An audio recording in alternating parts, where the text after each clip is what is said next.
राष्ट्र की युवा महाशक्ति को अनुग्रहित करे। नमस्कार। रोजगार मेले की ये यात्रा इस महीने एक महत्वपूर्ण पड़ाव पर पहुंची है। पिछले वर्ष अक्टूबर महीने में ही रोजगार मेले की शुरुआत हुई थी।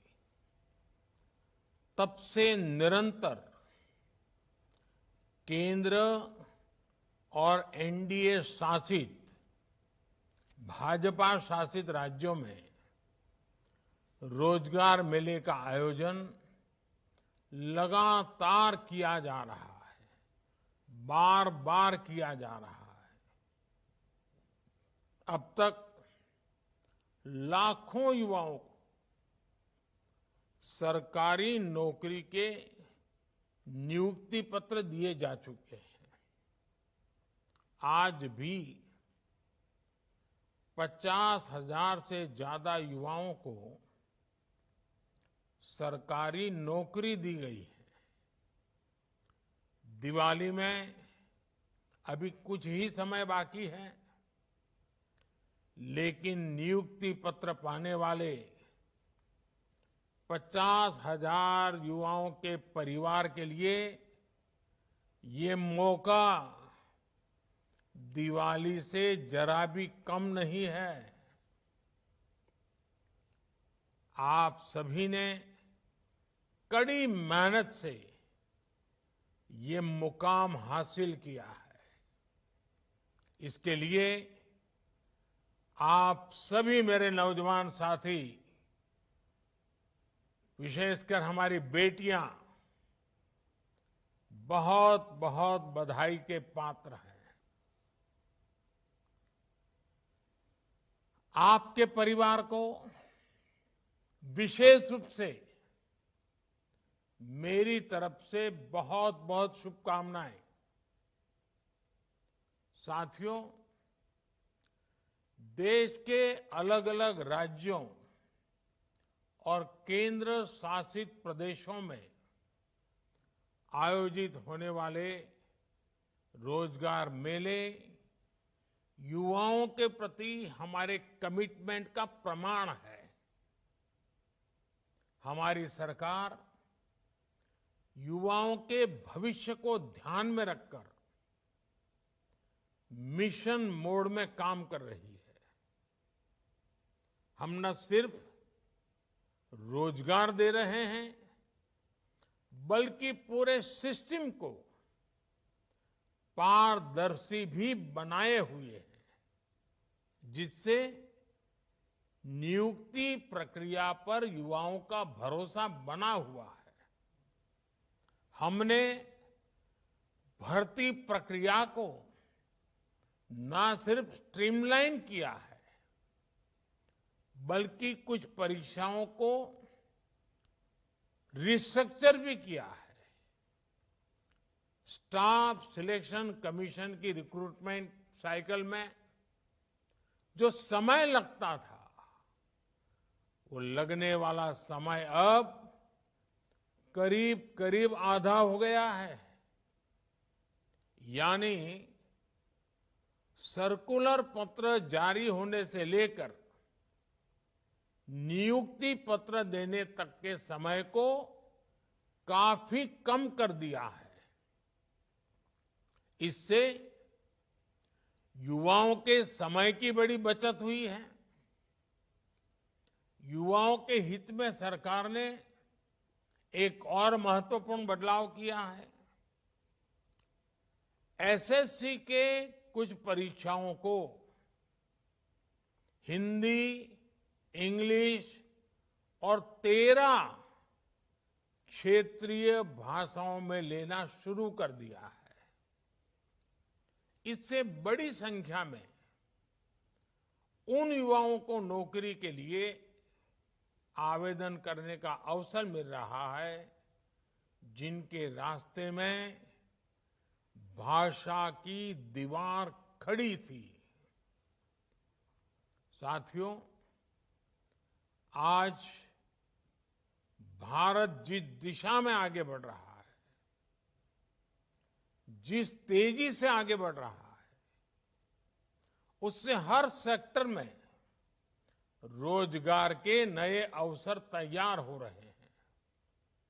आपने देखा होगा, कुछ ही दिन पहले गुजरात के धोरडो गांव को, आपको पता होगा धोरडो कच्छ जिले में पाकिस्तान की सीमा पर का गांव है। इस धोरडो गांव को यूनाइटेड नेशंस ने बेस्ट टूरिज्म विलेज के रूप में सम्मानित किया है।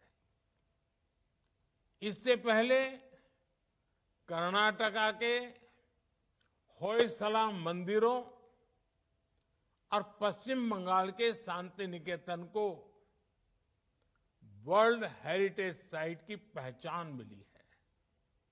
आप कल्पना कर सकते हैं कि इससे यहां पर्यटन की संभावना और अर्थव्यवस्था के विस्तार की संभावना कितनी बढ़ गई है।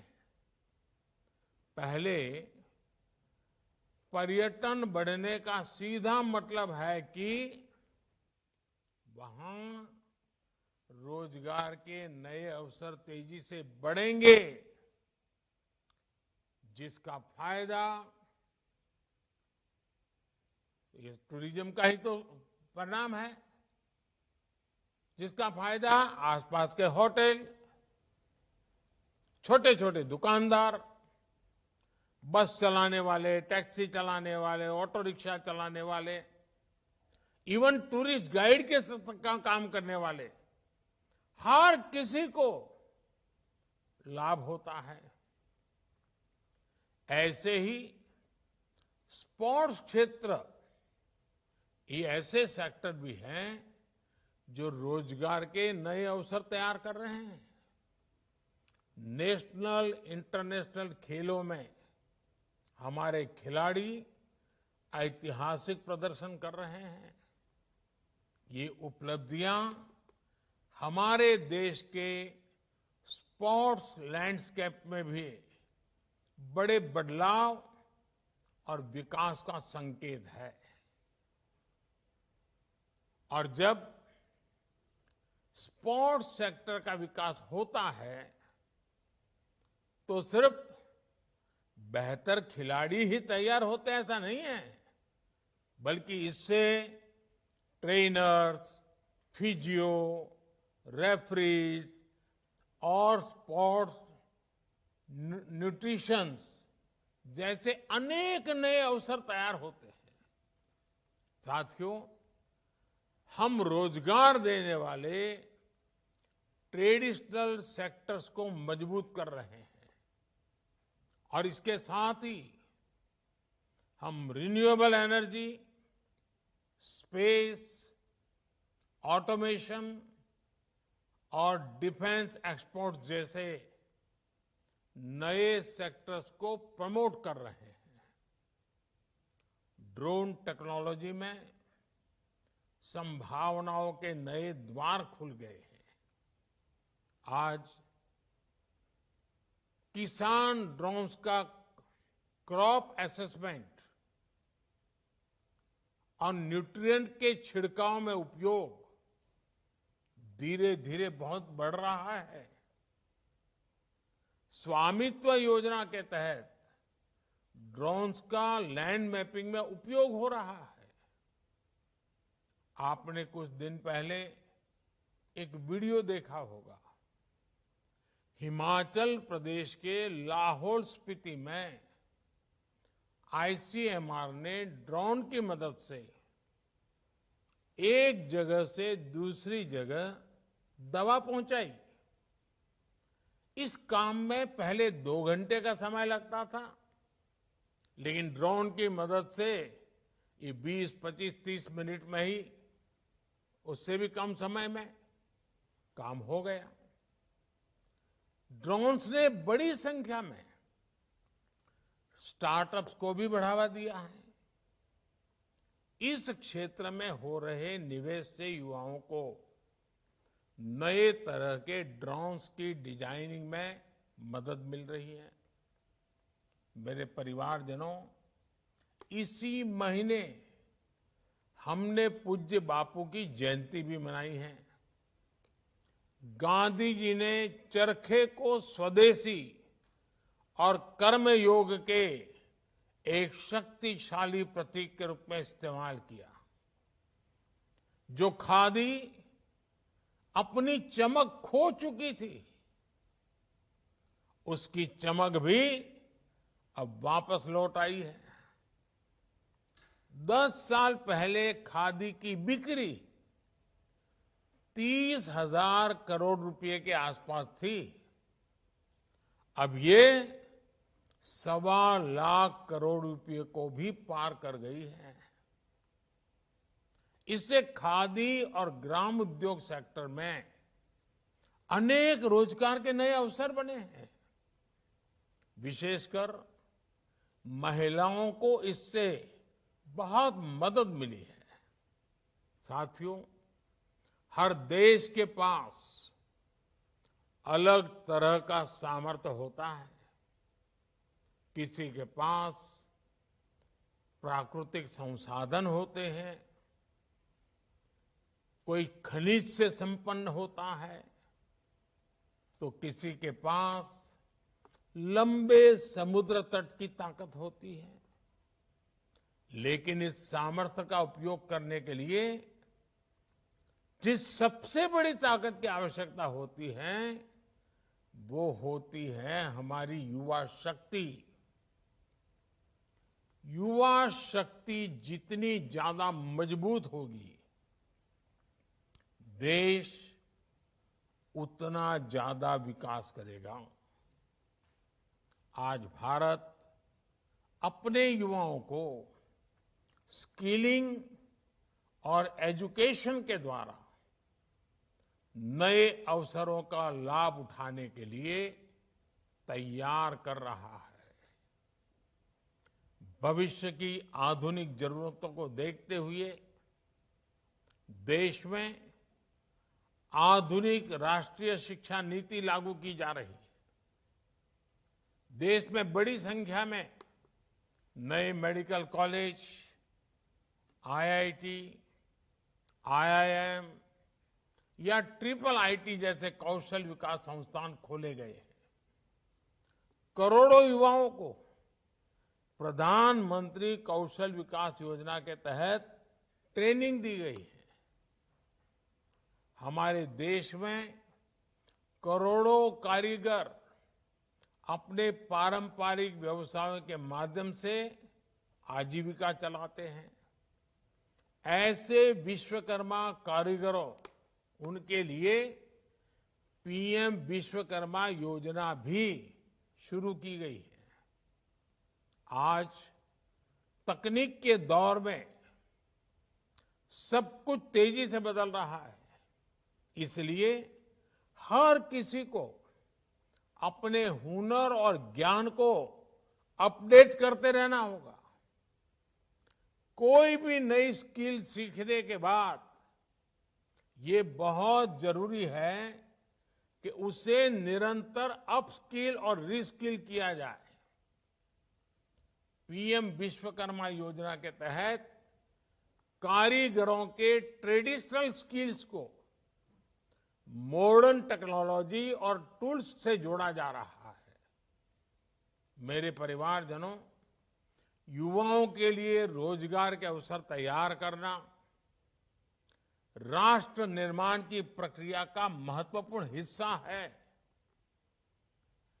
ये विकसित भारत के लक्ष्य को हासिल करने की दिशा में एक जरूरी कदम है। सरकारी कर्मचारी के तौर पर आपको ऐसी सारी योजनाओं को आगे बढ़ाना है, उन्हें जमीन पर लागू करना है। आज आप सभी राष्ट्र निर्माण की हमारी यात्रा में महत्वपूर्ण सहयोगी बनकर के हमसे जुड़ रहे हैं। मेरा आपसे आग्रह है कि आप अपने सपनों को आज पूरा कर रहे हैं, लेकिन आप देशवासियों के सपनों की ओनरशिप ले रहे हैं। मेरा आपसे आग्रह है कि इस यात्रा को लक्ष्य तक पहुंचाने में पूरी तत्परता से आपका सक्रिय प्रोएक्टिव योगदान बहुत जरूरी है। आई गॉट पोर्टल पर आप अपना ज्ञान भी बढ़ाते चलें। आपका हर कदम देश को विकास के रास्ते पर तेजी से आगे ले जाने में मदद करेगा। एक बार फिर आप सभी को मेरी तरफ से बहुत बहुत शुभकामनाएं। आपके परिवारजनों को भी बहुत बहुत शुभकामनाएं। और आने वाला पूरा समय, आज तो शरद पूर्णिमा है, आने वाला पूरा समय त्योहारों का समय है।